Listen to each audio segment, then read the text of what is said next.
कौन है रमेश विश्वास कुमार, जिन्होंने प्लेन हादसे में जीती जिंदगी की जंग, कुदरत के करिश्मे से बची जान, सामने आकर बताई विमान हादसे की पूरी कहानी।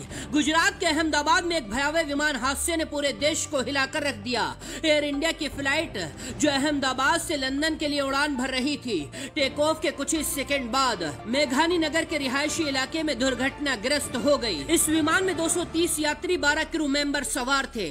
आग का गोला बन चुके विमान में मलबे में किसी के भी जिंदा होने की उम्मीद नहीं थी, लेकिन 40 साल के रमेश विश्वास कुमार ने मौत को मात देकर एक चमत्कार रच दिया।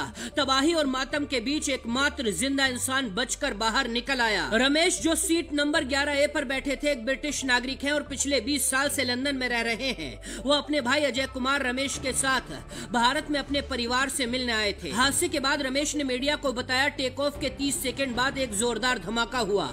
विमान हवा में लड़खड़ाया और फिर धड़ाम से जमीन पर गिर गया। जब मेरी आंख खुली तो चारों तरफ लाशें और मलबा था। मैं डर गया, लेकिन किसी तरह सीट से निकला और जलते मलबे से बाहर भागा।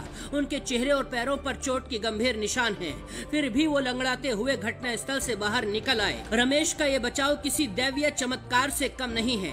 पुलिस कमिश्नर के अनुसार रमेश और एक अन्य यात्री ही इस हादसे में जिंदा बचे हैं। दूसरा यात्री अस्पताल में है, लेकिन रमेश का वीडियो जिसमें वो मलबे से निकलकर चलते हुए नजर आ रहे हैं, सोशल मीडिया पर वायरल हो गया है।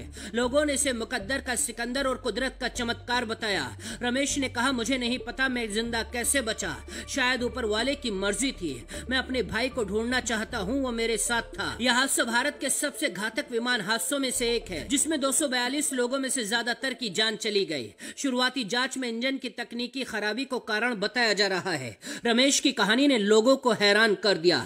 एक स्थानीय निवासी ने कहा, विमान आग का गोला बन गया था, कोई कैसे बच सकता है, ये भगवान का करम है। दूसरी तरफ इस विमान हादसे ने पूरे देश को हिलाकर रख दिया है। टाटा कंपनी ने सभी मृतकों को 1-1 करोड़ रुपए देने का ऐलान किया है। घायलों का इलाज मुफ्त में कराया जाएगा और जिस बिल्डिंग पर विमान गिरा, उस बिल्डिंग का निर्माण भी टाटा कंपनी ही कराएगी।